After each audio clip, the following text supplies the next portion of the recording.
হাসনার এই জ্ঞান হারানোর ব্যাপারটা উৎসব আয়োজনের মুখরিত বাড়ির পরিবেশ বদলে দিয়েছে। উদ্বিগ্ন চিন্তিত প্রত্যেকে। সমানে চোখে মুখে পানি ছেটাচ্ছেন তনিমা। রেহনুমা এমনিতে কর্কশ স্বভাবের হলেও মনের দিক থেকে অতটাও খারাপ নন। বৃদ্ধা এক মহিলা জ্ঞান হারালো, তাও গায়ে নাকি খুব জ্বর। হাতের পায়েস টায়েস রেখে লাগাতার বাতাস করছেন তিনিও। অয়ন ফিরেছে কিছুক্ষণ হবে। স্টেথোস্কোপ দিয়ে বুকের গতি মাপছিল সে। প্রেসারও দেখেছে। একেবারে নিচের দাগে টিকটিক করছে কাঁটাটা। অয়ন আর চোখে তুষির পানে চাইল। কেমন উদ্ভ্রান্তের মতো করছে মেয়েটা। দাদির হাতের তালু ঘষছে, কখনো গাল চাপড়ে ডাকছে। দিশেহারার ন্যায় বলছে, দাদি, ও দাদি, দাদি কি হলো তোমার? ওঠো না দাদি। অয়ন ফোঁস করে শ্বাস ফেলল। সহসা প্রশ্ন ছুড়লেন শওকত, কেমন দেখলে?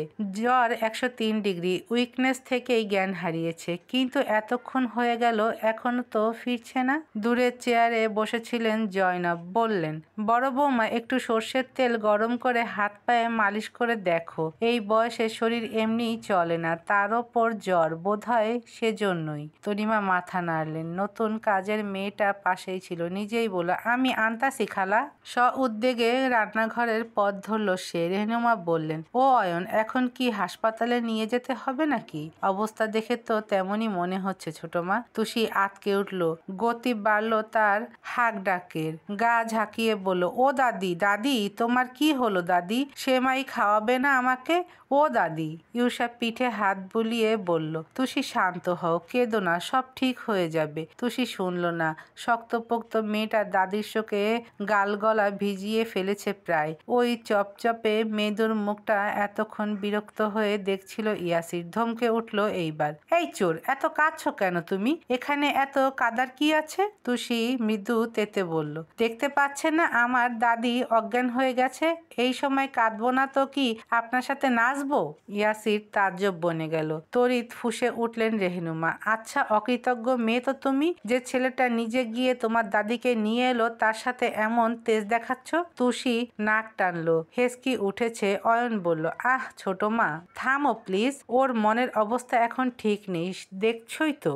ভদ্রমহিলা আর কিছু বললেন না। মুখ বাঁকিয়ে হাত পাখার গতি বাড়ালেন। আপাতত ঘরে এসি চলছে না। হাসনার জ্বর দেখেই বন্ধ করতে বলেছে অয়ন। এই সময় রোগীকে মেশিনের কৃত্রিম বাতাসের চেয়ে হাত পাখার বাতাস বেশ আরাম দেয়। তারপর পকেট থেকে ফোন বের করলো সে। ব্যস্ত গলায় বলল, আমি বরং অ্যাম্বুলেন্স ডাকি। নিতে যখন হবেই, দেরি করে লাভ নেই। তুরন্ত ওর হাতটা চেপে ধরল তুষি। না না, হাসপাতালে না নিয়ে দেখুন না এমনি সুস্থ হয় কিনা। ওখানে নিলেই তো সুই দেবে। দাদি এসব খুব ভয় পায়। তরঙ্গের ন্যায় শান্ত নজরে ওই জায়গাটা দেখলো অয়ন। তার হাতের ওপর তুষির হাত পরপর মৃদু হেসে বলল, রিল্যাক্স তুষি, আমি আছি তো, এত চিন্তা করো না। ইউসাও তাল মেলালো সাথে। সেটাই তো, প্লিজ তুমি আর কেঁদো না, না হলে এখন আমিও কেঁদে ফেলবো। সোফা সেটের এই জায়গাটুকুতে তখন মানুষের ভিড়। বাড়ির লোকজনের সাথে অল্প বিস্তর অতিথিরাও রয়েছেন। সকলে উৎসুক হয়ে দেখছেন সবটা। ইয়াসির এসে চেয়ারে বসলো। বীতস্পৃহ চোখটা তুষির ওপর তখনও। কেমন ফ্যাস ফ্যাস করে নাক টানছে দেখো।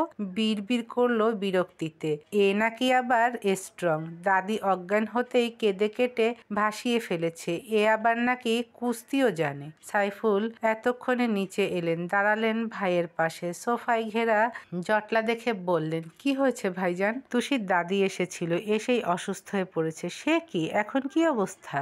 বলতে বলতে ওই পথে তাকালেন তিনি। হাসনার চোখ বন্ধ, মাথা তুষির কোলে, অথচ শীর্ণ মুখখানা দেখেই কেমন করে কপাল কুঁচকে ফেললেন সাইফুল। অয়ন হাসপাতালে কল করে অ্যাম্বুলেন্স পাঠাতে বলল। তনিমা গরম তেল অনেক আগেই হাসনার হাতে পায়ে মালিশ করতে নিয়েছেন।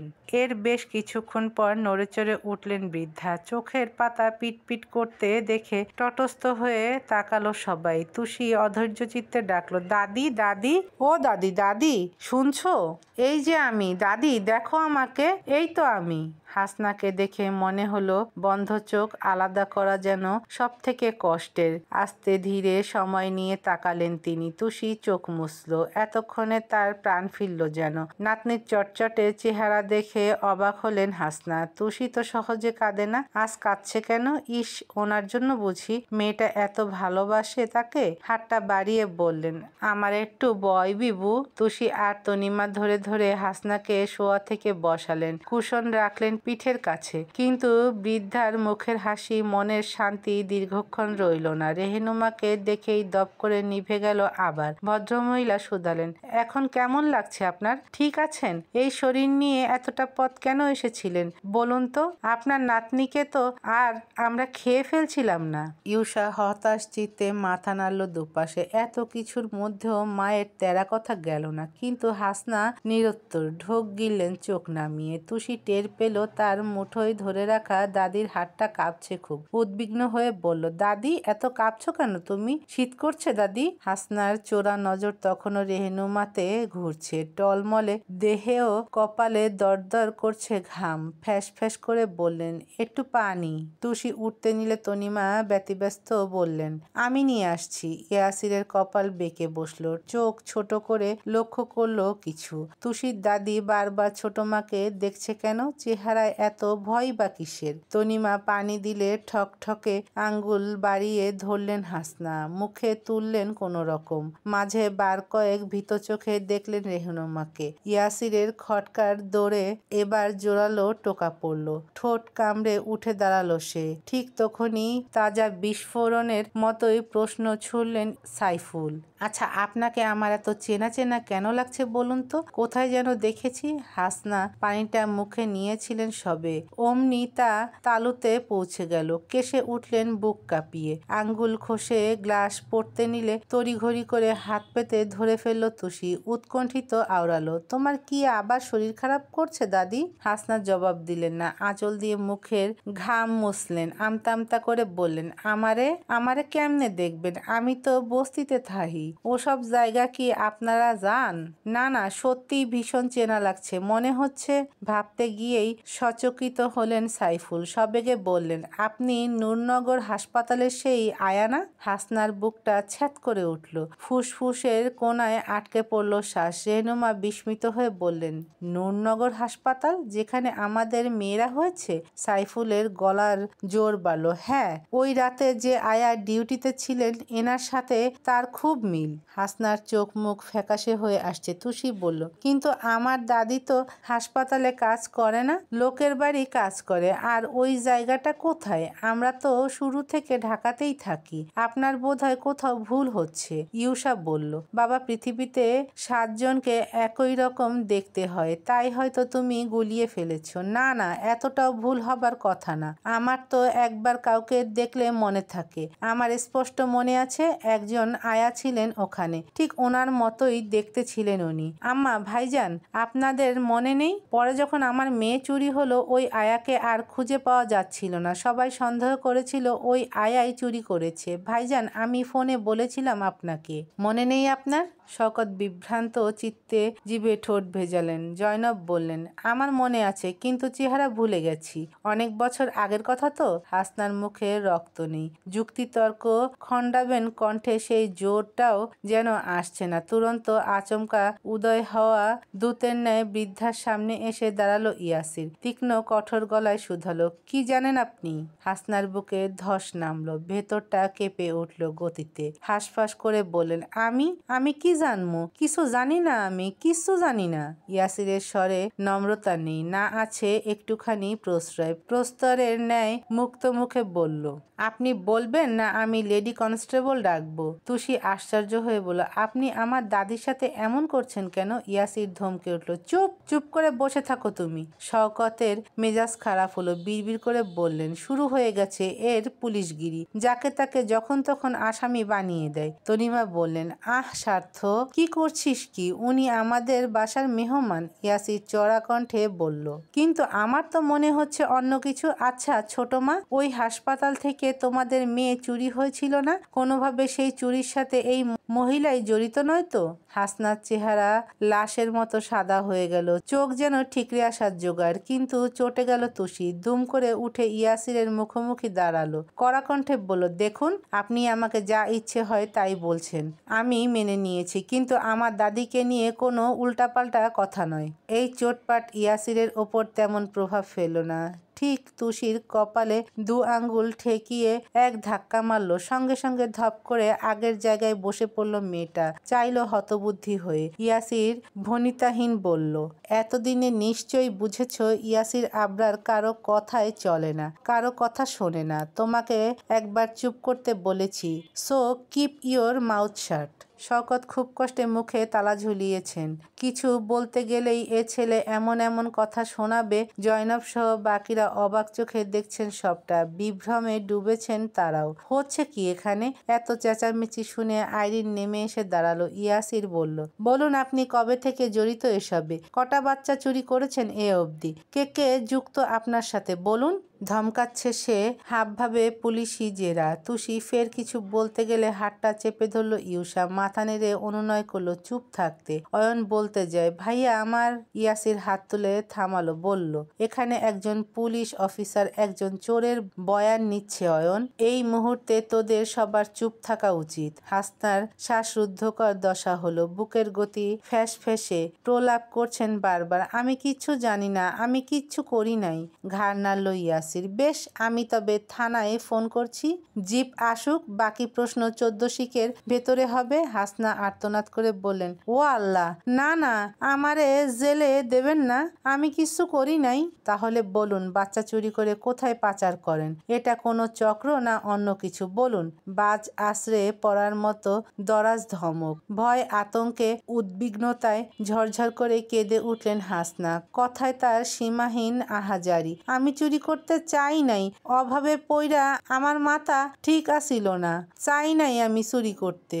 হাসনার কথা কিংবা এই হাহুতাশ হয়তো শুনল না কেউ। আকাশ ভেঙে মাটিতে থুবড়ে পড়ার মতো বিস্ময় নিয়ে চেয়ে রইল সবাই। তুষি নিস্তব্ধ হয়ে বলল, দাদি। হাসনা ঝুম বৃষ্টির মতো কাঁদছেন। তারপর ঝাপসা চোখ জোড়ায় এক প্রস্থ অনুশোচনা নিয়ে তলিয়ে গেলেন অতীতে। মফস্বল এখানকার 10 গ্রামের মধ্যে মোটামুটি উন্নত হাসপাতালের নাম নূরনগর কেয়ার হাসপাতাল, ছদ্মনাম। সেই 1669 সালে তৈরি। রংচটা দেওয়াল, মরিচা ধরা জানালার গ্রিল আর স্যাঁতস্যাঁতে মেঝে এখানকার নিয়মিত দৃশ্য। আর না আছে শহরে আধুনিক কোনো সুবিধা। হাসনা এখানে কাজ করেছেন প্রায় বছর 6 গড়াবে। মধ্যবয়স্ক, পড়াশোনা করেননি।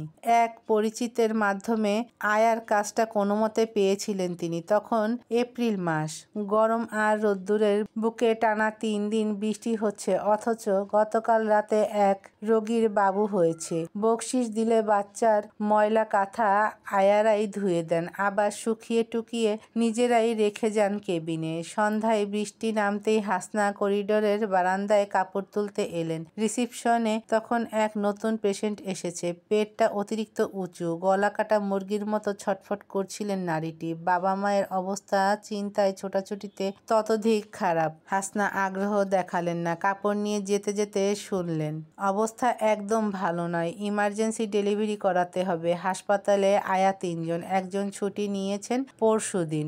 আজকে রাতের ডিউটি হাসনার। ওটি তৈরির কাজ এগিয়ে দেয়া সহ ব্যথায় কাতরাতে থাকা রোগীকে তৈরি করালেন তিনি। রোগীর তখন মরমর অবস্থা। বাচ্চা হওয়ার পর ফের তার ডাক পড়ল ওটিতে। গিয়ে দেখলেন যমজ বাচ্চা হয়েছে, তাও আবার আলাদা আলাদা চেহারা।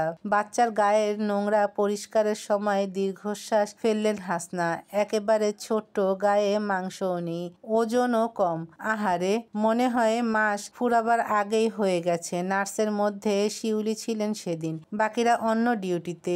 দুটোর একটাকে শিউলি কোলে নিলেন, আরেকটাকে তিনি। পরিবারের লোকজন বাইরেই দাঁড়িয়ে। রোগীর বাবা মা, তার স্বামী আর একটা 10-11 বছরের বাচ্চা ছেলে দাঁড়িয়ে দাঁড়িয়ে, সাথে আরেক মধ্যবয়সী নারী আছেন। চিন্তায় উত্তেজনায় প্রত্যেকের মুখ বিবর্ণ। ওনাদের দেখেই পুরুষ লোকটি শুধালেন, আমার স্ত্রী কেমন আছে? শিউলির মুখ থমথমে, হাস্যহীন বললেন, ভালো। ভদ্রলোক হাত পাতলেন বাচ্চাদের নিতে, কিন্তু দিলেন না তিনি। এখন কোলে দেয়া যাবে না, আপনারা বাচ্চার মুখ দেখে রাখুন। ওদের এক্ষুনি এনআইসিইউতে শিফট করতে হবে। শ্বাস ঠিকঠাক পড়ছে না, দেরি করা যাবে না। শুধু আপনাদের এক ঝলক দেখাতে এনেছি। উজ্জ্বল মুখগুলো শুকিয়ে গেল অমনি। মধ্যবয়সী রমণী আর্তনাদ করে উঠলেন, সে কি?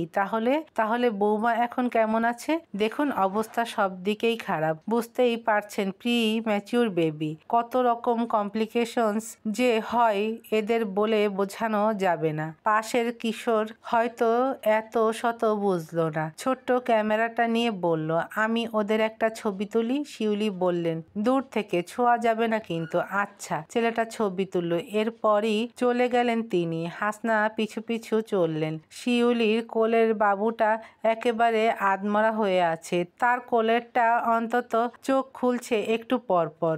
আস্তে ধীরে সন্ধ্যা পেরিয়ে রাত হলো। হাসনা পুরনো কর্মী বলে বেশ বিশ্বস্ত এখানকার। শিউলি এনআইসিইউ এর বাইরে এসে বললেন, আমার আজ শরীরটা এত খারাপ লাগছে, আবার ডিউটি পড়েছে এখানে। এত ঝামেলা ভালো লাগে না। তুই আমার সাথে সাথে থাকিস। হাসনা বললেন, শরীর খারাপ কে? বৃষ্টিতে ভিজছেন? হ্যাঁ, কাল বিকেলে ঠান্ডা লেগেছে। চা এনে দিতে পারবি? দেন। ব্যাগ খুলে টাকা দিলেন তিনি। হাসনা সিঁড়ি বেয়ে নামার সময় মুখোমুখি এক ভদ্রলোক পড়লেন। ওপরে উঠছিলেন তিনি। সবেগে শুধালেন, খালা, বাচ্চারা কেমন আছে এখন? আমি কইতারি না, আমারে কি ওনে ঢুকতে দেয়নি? লোকটার মুখখানা পানসুটে দেখালো। ছোট্ট শ্বাসে বললেন, ও। হাসনা বললেন, সন্ধ্যাতে কতটি কাম করলাম আপনাগো, বকশিস দেবেন না? দেব খালা, মন মেজাজ ভালো নাই, যাওয়ার আগে ঠিক দিয়ে যাব। আচ্ছা। হাসনা নেমে এলেন। চায়ের দোকান হাসপাতালের গেটের বাইরে। প্রায় মধ্যরাত অবধি খোলা থাকে এটা। গুড়ি গুড়ি বৃষ্টি পড়ছিল। মাথায় ছাতা মেললেন হাসনা। চা নিয়ে ফেরার ফাঁকেই আচমকা অদূর থেকে একটা নারীকণ্ঠ ডাকে, এই শোনো। ফিরে চাইলেন তিনি। গেট ছড়িয়ে আর একটু ওপাশে একটা সাদা গাড়ি দাঁড়িয়ে। জানালার কাজটা তরতর করে নামতেই বড় সুশ্রী একটা মুখ বেরিয়ে এলো বাইরে। পরপরই নেমে দাঁড়ালেন নারীটি। ওপাশ থেকে তড়িৎ গতিতে এসে মাথার ওপর ছাতা ধরলেন ড্রাইভার। নারীটি হাত নাড়তেই বিভ্রান্ত চিত্তে এগিয়ে এলেন হাসনা। এক পল আপাদমস্তক দেখলেন তার। পরনে জর্জেটের শাড়ি, চোখে কালো চশমা, গা থেকে কি যে সুঘ্রাণ আসছে। কিছু কইবেন? নারীটির চোখ হাসপাতালের দিকে। শুধালেন, আজ রাতের ডিউটি তোমার? যে। কত বেতন পাও এখানে? কেন? আগে উত্তর, তারপর প্রশ্ন। কথায় যেন বড্ড ধার। একটু গুটিয়ে গেলেন হাসনা। বললেন, 3000। নারীটি কেমন বিদ্রুপ করে হাসলেন। পরপরই ব্যাগ থেকে হাতিয়ে আনলেন একটা মোটা টাকার বান্ডিল। হাসনার ভ্রু তালু ছাড়িয়ে গেল। এত টাকা? সেই চকচকে চোখের দিকে চেয়ে বললেন তিনি, এখানে পুরো 30,000 আছে। যদি আমার একটা কাজ করে দাও তবে এই পুরো টাকাই তোমার। হাসনা হাঁ করে বললেন, আমার কি কাম করতে হইব? নারীটি সানগ্লাস খুললেন। গোলক ধাঁধার মতো অন্যরকম দুটো চোখ। ফোন ঘুরিয়ে একটা ছবি দেখিয়ে বললেন, এর বউ আজ এখানে ভর্তি হয়েছে। এতক্ষণে বাচ্চাও হয়েছে বোধহয়। দেখেছো একে? হাসনা চিনে ফেললেন। একটু আগেই তো সিঁড়িতে দেখা হলো। ঘাড় নাড়তেই বললেন, ওই বাচ্চাটা আমরা চাই। আতকে উঠলেন হাসনা। বাচ্চা নিয়ে কি করবেন? অমনি জ্বলন্ত চোখে চাইলেন তিনি। সেই কৈফিয়ত তোমাকে দেব না। যেটা বলেছি করতে পারবে কিনা বলো, নয়তো আমি অন্য কাউকে। বলতে বলতে বান্ডিল নাড়ছিলেন নারীটি। টাকার কচকচে শব্দটা হাসনার মাথায় ঝিম ধরিয়ে দিল। হড়বড় করে উঠলেন, পারমু। নারীটি হাসলেন, গুড, যাও তবে। হসপিটালের পেছন দিয়ে যে সরু রাস্তা গিয়েছে, আমি সেখানে অপেক্ষা করব। রাত শেষ হওয়ার আগে আসবে। আর হ্যাঁ, কাক পক্ষীও যেন টের না পায়। হাসনা মাথা নেড়ে হাঁটা ধরলেন। কাপের চা তখন শরবত হয়ে গিয়েছে। কিন্তু একটা কথা বুঝতে পারছেন না, বাচ্চা তো দুটো হয়েছে। উনি একটার কথা বললেন কেন? চায়ে চুমুক দিতেই নাক কুচকে ফেললেন শিউলি। কি চা এনেছিস? এ তো পুরো পানি হয়ে গেছে। এ চা খেলেও যা, না খেলেও তাই। বৃষ্টি পড়ে, আমার কি দোষ? হতাশ চিত্তে কাপ রেখে দিলেন শিউলি। হাসনা কাচের এপার থেকে উকি দিয়ে বাচ্চা দুটোকে দেখলেন। এখান থেকে কোনটা নেবেন বুঝতে পারছেন না এখনো। ঘড়িতে রাত 12টা ছাড়িয়েছে। মফস্বলে এই রাতই যেন অনেক। ততক্ষণে ডিউটি শেষ করে বিদেয় নিয়েছেন অনেকে। হাসপাতালে এখন কোনো বড় ডাক্তার নেই। হাসনা এক পল সতর্ক নেত্রে করিডোরটা দেখলেন। রোগীর বাড়ির লোক ছিল 4 জন, আর একটা বাচ্চা ছেলে ছিল সাথে। তার মধ্যে 3 জনকে দেখা যাচ্ছে না। রোগীর স্বামীও তো নেই। এই সুযোগ। পেছন ফিরে দেখলেন ভেতরের টেবিলে বসে ঝিমোচ্ছেন শিউলি। হাসনা দরজায় মুখ বাড়িয়ে বললেন, আপা, শরীর কেমন লাগে এখন? ভালো না রে, একটু ঘুমোতে পারলে ভালো হতো। তাইলে ঘুমান, আমি এদিক দেখতাছি।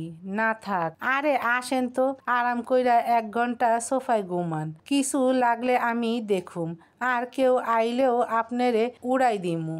শিউলি বললেন, পারবি? হ।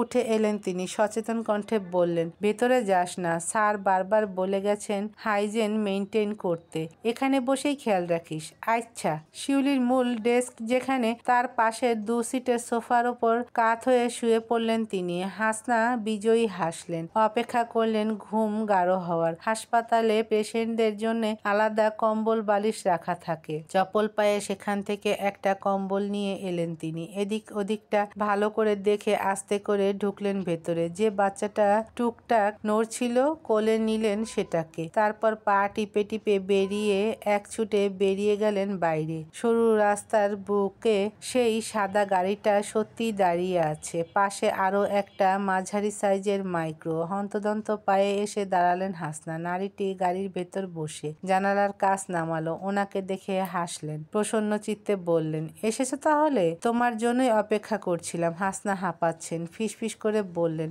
অনেক কষ্টে আনছি, ধরা পড়লে আমি শেষ। পড়বে না, এখানে সিসি ক্যামেরা নেই। মুখে স্বীকার না করলে কোনো প্রমাণ নেই তোমার বিরুদ্ধে। হাসনার এসব জানা, যদিও তিনি অন্য চিন্তা করছেন। চুপচাপ বাচ্চা এগিয়ে দিতে গেলে শক্ত চিবুকে মুখ ঘুরিয়ে নিলেন নারীটি। আঙ্গুল তাক করে দেখালেন, ওর কাছে দাও। সামনের থেকে এক হাট্টাগাট্টা লোক এগিয়ে এলেন। হাসনা কোলে দিতেই গায়ের উপর বান্ডিল ছুঁড়ে মারলেন নারীটি। তর্জন দিলেন ভারী স্বরে, যাও এবার। মাথা নেড়ে হাঁটা ধরলেন হাসনা। শুনতে পেলেন তক্ষুনি, ধারে কাছে কোথাও নদী আছে? পুরুষ কণ্ঠ বলল, আছে ম্যাডাম, ফেলে দিয়ে এসো। তুরন্ত হাসনা থমকে দাঁড়ালেন। বিকট চোখে ফিরে চাইলেন পেছনে। নারীটির গাড়ির ইঞ্জিন চালু হয়েছে। যেতে যেতে বললেন, কাজ শেষ করে আমাকে জানাবে। হাসনার বুকে ভূমিকম্প নামলো। ফেলে দেবে মানে? কি ফেলবে? বাচ্চাটাকে না তো? ততক্ষণে পুরুষ দুজন কম্বলে পেঁচানো বাচ্চা নিয়ে মাইক্রোতে উঠে গেছে। ইঞ্জিনের শব্দে হাসনা ছিটকে পড়লেন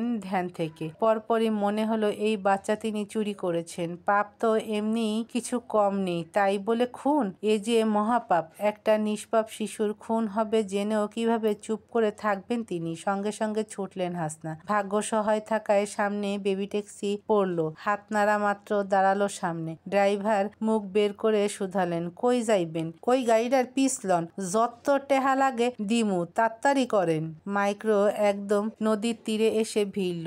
শুনশান জায়গায় সাই সাই বাতাসের শব্দও যেন গায়ে কাটা ফোটার মতো। একদিকে জনবসতি, অন্যদিকে জঙ্গল। মোটা মতো লোকটা বাচ্চা কোলে নিয়ে নামলেন নিচে। নদী তখন উত্তাল, ঢেউয়ের তো সাংঘাতিক। তার মধ্যে বাচ্চাটাকে ছুঁড়ে ফেলতে গিয়েও থমকালেন তিনি। বললেন, এত ছোট বাচ্চা কেমনে মারি কত কালু? হাত কাঁপতাছে। আমারও ভালো লাগতাছে না, কিন্তু টেকা নিলে কাম তো করন লাগবো। মহিলা মানুষ কত রকম হয় দেখছোস? কেমনে এইটুকু বাচ্চা মারতে কইলো? আবার কমিশনারের মাইয়া, কাম না করলেও তো ধরবো আমগরে। এক কাম করি ওস্তাদ, বাচ্চা এইখানে রাইখা যাই, একদম কুলপারে। যে ঢেউ আইতাছে নিজেই ভাসাইয়া লইয়া যাইব, আমগো মারণও লাগবো না, আবার কামও হইল। কি কন? এইডা ভালো বুদ্ধি। কোল থেকে নামিয়ে বাচ্চাটাকে তীরে রেখে রেখে দিলেন তিনি। ফোঁস করে শ্বাস ফেলে ফের উঠে গেলেন গাড়িতে। 10 সেকেন্ডের মাথায় চিলের মতো ছোঁ মেরে বাচ্চাটাকে কোলে তুললেন হাসনা। থামলেন না, ছুটলেন ঝড়ের মতো। কালুর চোখ পড়ল এক পাশের ভিউ মিররে, চেঁচিয়ে উঠল, ওস্তাদ, ওই বেডি বাচ্চা লইয়া যাইতাছে, ধর ধর, বেরিয়ে ধর। বেবি ট্যাক্সি দাঁড়িয়ে ছিল ওপাশে, কিন্তু ওদের নেমে আসতে দেখে দিকদিশা খুইয়ে ফেললেন হাসনা। উম্মাদের ন্যায় ছুটে ঢুকে গেলেন জঙ্গলে। ওরা দুজন পেছন পেছন কিছু পথ এসে থামলো, চেয়ে দেখলো চারিপাশ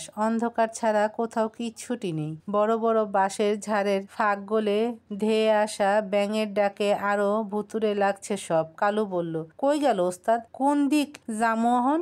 যাওন লাগবো না, এই রাত বিরাতে জঙ্গলে যাইয়া জন্তু জানোয়ারের খাওন হমু নাকি? ল ফিরা যাই, যাইয়া কমু বাচ্চা মারছি, ওই মহিলা তো আর দেখতে আইব না, সব দোষ তোর। তুই ক্যা কইলি বাচ্চা থুইয়া আইতে? কালু মিনসে গলায় বলল, আমি তো আপনার ভালোর লাগিয়া কইছিলাম। চুপ, কথা না কইয়া তত্তরি ল, কোন জায়গায় সাপকোপ আছে সুবল দিলে এক্কেরে শেষ। কালু মাথা নাড়ল। দুজন ফেরার পথে রওনা করলো সহসা। এতক্ষণে মোটা গাছের আড়াল থেকে বেরিয়ে এলেন হাসনা। বুকে হাত দিয়ে শ্বাস ফেললেন স্বস্তির। চারপাশের অন্ধকার দেখে এক পল চাইলেন বুকে পেঁচানো বাচ্চার পানে। এখন একে নিয়ে কি করবেন তিনি? কথা শেষ করে হাউমাউ করে কেঁদে উঠলেন বৃদ্ধা। বিলাপ করে বলেন, আমি জানি আমি পাপ করছি, কিন্তু বিশ্বাস করেন আমি ইচ্ছা কইরা এই কাম করি নাই। আমার টাকার খুব দরকার আছিল তখন। আমার একটা মাত্র পোলা, কত ধার দেনা কইরা সৌদি পাঠাইছিলাম। যাওয়ার সময় কইছিল, আম্মা আমি বিদেশ যাইয়া সব দেনা শোধ দিমু। পারে নাই। একদিন খবর পাইলাম কাম করতে গিয়া মেশিনের তলায় পড়ছে। টাকার অভাবে লাশটা পর্যন্ত পাই নাই আমি। আমার স্বামী নাই, ওই একটাই পোলা। চিন্তা করছি ওই মহিলারে বাচ্চা দিয়া আমি হাসপাতালে যাইয়া বসমু, চেঁচামেচি করমু, একজন বাচ্চা নিয়ে গেছে ভান করমু আমি দেখছি, ধরতে চাইছি কিন্তু পারি নাই। আর অন্যদিকে ওই টাকা দিয়া পোলার লাশ আনামু দেশে। কিন্তু যখন আমি তুষিরে আবার মারার কথা শুনছি, আমি থাকতে পারি নাই। আমার আল্লাহ আমারে টিকতে দেয় নাই। ওরে বাঁচাইয়া আমি খুব চিন্তায় পইরা গেছিলাম। জানতাম আমারে না পাইয়া সবাই খুঁজবো, বাড়ি পর্যন্ত আইব, যদি পুলিশে দিয়া দেয় ফাঁসি হয় আমার। সেই ভয়ে আমি ওরে লইয়া ঢাকা পলাইয়া আসলাম। ভাবলাম ওরও এখন কেউ নাই, আমারও কেউ নাই। তারপরতে বুকে আগলাইয়া মানুষ করলাম ওরে। হাসনা চোখ মুছে রেহেনুমার দিকে চাইলেন, বললেন, আপনি বিশ্বাস করেন আমি কখনো আপনার মাইয়ার এক ফোঁটা অযত্ন করি নাই। নিজে না খাইলেও ওরে খাওয়াইছি, নিজে সেরাতে না পিন্দা ওরে ভালোটা পিন্দাইছি। ওরে কোনোদিন বুঝতে দিই নাই ও আমার রক্তের কেউ না। কি বুক কতই আমি মিথ্যা কইতাছি? তুষি উত্তর দিল না। বাকরুদ্ধের মতো ফ্যাল করে চেয়ে রইল শুধু। গোটা বসার ঘরে এতগুলো মানুষ, বাড়ির লোক থেকে অতিথিরাও, অথচ কারোর একটা শব্দও নেই। প্রত্যেকে স্তব্ধের ন্যায় সব কথা শুনলেন। বিমূর বনে দেখলেন হাসনাকে। সাইফুলের ঠোঁট কাঁপছে, টালমাটাল হাত পা, চোখে জল নিয়ে থেমে থেমে বললেন, এর মানে তুষি আমার মেয়ে? জয়নব বিমূর্ত বনে বললেন, আমার নাতনি তাহলে তুষি? অথচ এতদিন আমরা কেউ বুঝলাম না। ইউসা ঠোঁট নাড়ল জ্বরের ন্যায়। তুষি আমার সেই বোন? হাসনা কাঁদতে কাঁদতে মাথা নাড়লেন, হাত জোর করে বললেন, আমারে আপনারা মাফ কইরা দেন, আমি অসহায়। এই বয়সে আমারে জেলে দিয়েন না। তার কান্না বোধ হয় কারো মাথা অবধি ঢুকলো না। সবার কথার মাঝেই তীরের মতো ছুটে এলেন রেহেনুমা। দুহাতে তুষির মুখটা তুলে এলোপাথারি চুমু খেলেন, গালে, কপালে, মাথায়। শেষে বুকের সাথে শক্ত করে চেপে ধরলেন মাথাটা। হেসকি তুলতে তুলতে বিড়বিড় করলেন, আমার মেয়ে, আমার মেয়ে, ও আমার মেয়ে। অথচ তুষির রানী এক ফোঁটা নরণ নেই চোখের পাতায়। একটা প্রাণহীন পাথর হয়ে বসে রইল শুধু। ইউসা, তনিমা সবাই কাঁদলেও বুক ফুলিয়ে হাসলো অয়ন। তুষি চাচ্চুর মেয়ে, এর মানে একদম ওদের আপনজন। ছেলেটা হাস্যজ্জ্বল মুখে কিছু একটা ভাবলো, তারপর দুমদাম পায়ে বাড়ি ছাড়লো আবার। কিন্তু চোখ বুঝে শ্বাস ফেলে চসূচক শব্দ করলো ইয়াসির। হাসনাকে এসব কথা ও আন্দাজে বলেছিল, বৃদ্ধার চোখ মুখের ভয় আর সাইফুলের কথার জোরে। কিন্তু কেঁচো খুঁড়তে সাপ বের হবে কে জানতো? এই চোর এ বাড়ির মেয়ে হলে তো এখন গোটা গল্প পাল্টে যাবে। এখন থেকে সারা জীবনের জন্য এখানেই থাকবে মেয়েটা। উফ, সবার এত কান্না ভেজা আনন্দ আনন্দের মাঝে শুধু নিশ্চুপ দাঁড়িয়েছিলেন শওকত। ভদ্রলোকের চোখ মুখে এক অহেতুক শঙ্কা। বারবার জিভে ঠোঁট ডুবিয়ে কেমন থম ধরে রইলেন তিনি। সাইফুল চশমা খুলে চোখের জল মুছলেন। হারিয়ে যাওয়া মেয়ের জন্য এতকাল রেহেনুমার আহাজারি স্বচক্ষে দেখেছেন তিনি। প্রতিটা রাত নারীর হাহাকারে কেটেছে। তিনিও কি কম শোকে ছিলেন? এক মেয়েকে দেখলেই তার বুক পুড়ে যেত। মনে পড়তো অন্য মেয়ের কথা। পৃথিবী সত্যিই গোল। না হলে যে মেয়ের জন্য বাড়িসুদ্ধ সবাই হাহুতাশ করে বেড়াতো, সেই মেয়ে কিনা নিজ থেকেই তাদের কাছে এসেছে, তাও আবার তার ভাইজানের ছেলের বউ হয়ে। ভদ্রলোকের কপালে ভাঁজ বসলো হঠাৎ। সচেতন কণ্ঠে বললেন, কিন্তু ভাইজান, আমার তো কোনো শত্রু নেই। তাহলে কে আমার মেয়েটার সাথে এমন করতে চাইছিল বলুন তো? ওই মহিলাই বা কে? প্রশ্নের উত্তর এলো না। তবে মন্থর বেগে বাবার পানে ঘাড় বাঁকা করে চাইল ইয়াসির। নীরস ক্ষুরধার চাহনি তার, শান্ত খুব। শওকত ফিরলেন একই সময়। ইয়াসিরের চিকন চোখ দুটোই যেন ধিক্কার ঘৃণার সাথে দুর্বোধ্য ক্ষুব্ধতা এসে মিশেছে। শওকত চেয়ে থাকতে পারলেন না। অপরাধ বোধের সাথে ঘাবড়ে যাওয়া চিহ্নটাও মুখের রেখায় কিলবিল করে উঠল। ঢোক গিললেন তিনি। ইয়াসির একটা টু শব্দ করল না, শুধু চেয়ে রইল নিষ্প্রাণ শিলার মতো। ছেলের চোখের ওই তপ্ততায় শওকতের মুখটা নিচু হলো ক্রমে। গলার খাঁজে মাথা নুইয়ে নিলেন তিনি। অথচ কেউ কিছু জানল না, বুঝল না। শুধু ঘরের ছায়ায় ছড়িয়ে পড়ল দৃষ্টির সাথে দৃষ্টির এক নীরব লড়াই।